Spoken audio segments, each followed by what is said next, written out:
आज आपण करतोय क्रिस्पी व्हेज कटलेट।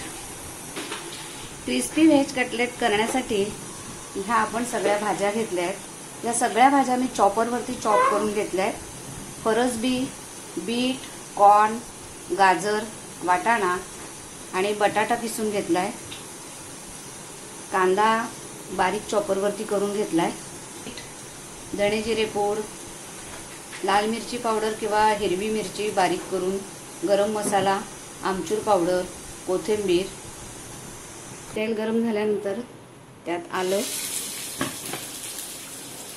हिरवी मिरची हे चॉपरवर चॉप करून घ्यायचे। कांदा बारीक करून घेतलेला,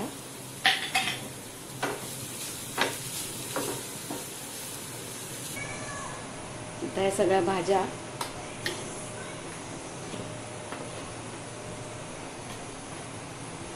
फरसबी, गाजर, बीट, मका,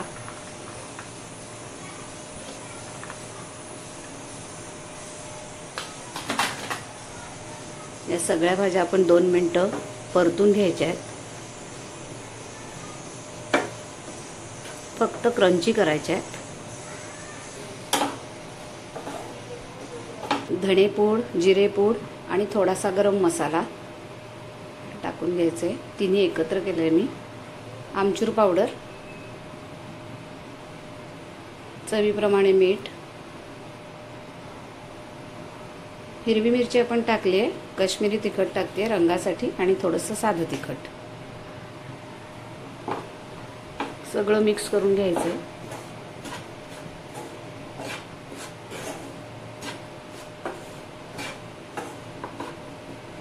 आणि लहान मुलं भाज्या खात नाहीत, त्यामुळे अशा प्रकारचे हे कटलेट मुलं अगदी आवडीने खातील।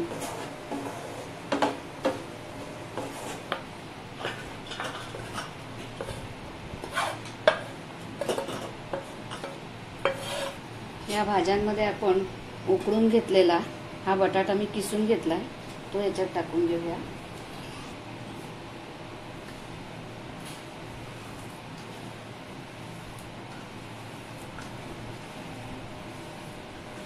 कोथिंबीर टाकून घ्यायची।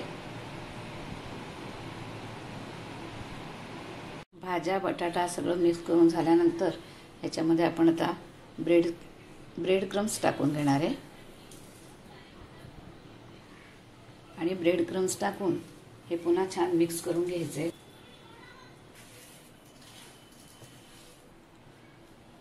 ब्रेड क्रम्स टाकल्यामुळे त्याला बाइंडिंग छान येतं आणि व्यवस्थित असे क्रिस्पी तळले जातात। मी याच्यात जवळजवळ 1 ते 1.5 वाटी ब्रेड क्रम्स टाकून मिक्स करून घ्यायचे। आता ह्याला आपण कटलेट बनवून घ्यायचे। वेगवेगळ्या आकाराचे शेप तुम्ही त्याला देऊ शकता किंवा तुमच्याकडे वेगवेगळ्या आकाराचे शेप असले ते शेप वापरा किंवा हाताने वेगवेगळे आकार देऊन घ्या। आता आपल्याला सगळे कटलेट असे तयार करून घ्यायचे आहेत।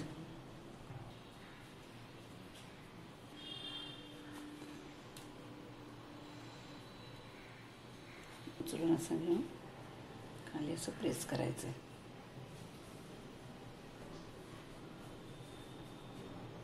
ते आपले कटलेट आपण तयार करून घेतलेत। आता आपण ते फ्राय करून घेऊया। इथे मी ब्रेड क्रम्स घेतलेत, कटलेट आपले तयार झालेत। आता अगोदर आपण त्याची स्लरी बनवून घ्यायची। इथे मैदा किंवा कॉर्नफ्लॉवर घ्यायचा आहे, त्याच्यात थोडंसं मीठ टाकून घ्यायचं आहे। पाणी टाकून थोडी जाडसर अशी स्लरी तयार करून घ्यायची। जास्त जाडही नाही आणि जास्त अगदी पातळ पण नाही।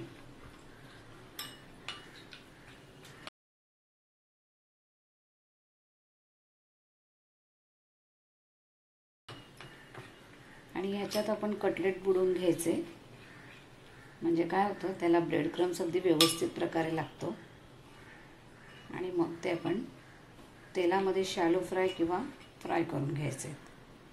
शॅलो फ्राय करताना तेल जरा जास्तच घ्यायचं आहे म्हणजे ते व्यवस्थित फ्राय होतात. थोडंसं पाणी अजून घेऊया.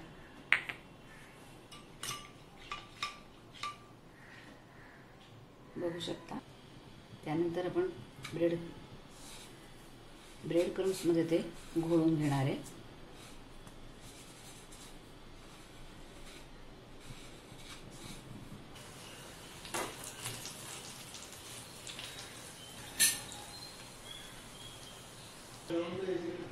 हे आपण शॅलो फ्राय केलेत आणि आता आपण कढईत डीप फ्राय करूया.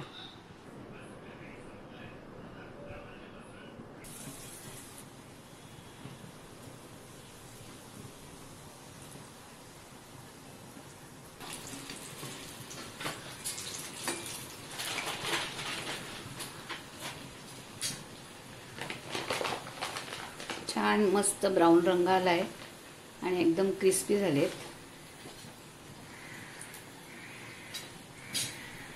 मी तुम्हाला दोन्ही पद्धतीने कटलेट करून दाखवलेत, डीप फ्राय आणि शॅलो फ्राय.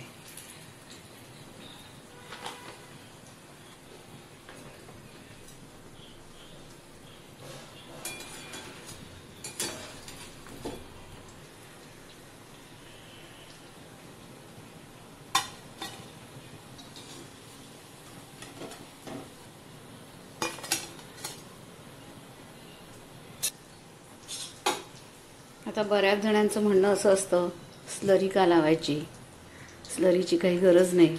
परंतु स्लरी का लावायची? स्लरीच्या ओलाव्यामुळे ब्रेड क्रम्स हे त्याला छान व्यवस्थित चिकटून बसतात आणि ते छान क्रिस्पी व्हायला मदत होते तेलामध्ये. त्यामुळे स्लरी करणं ही आवश्यकच आहे. स्लरी लावून याच्यामध्ये ब्रेड क्रम्समध्ये घोळून घ्यायचे छान व्यवस्थित आणि मग आता तेलात टाकायचे.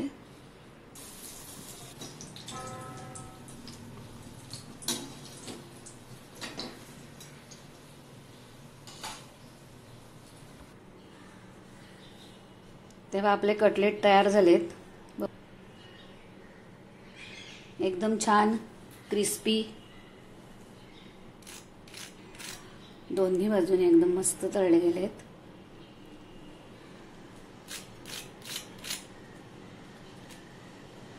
कटलेट तुम्ही केचप बरोबर खाऊ शकता.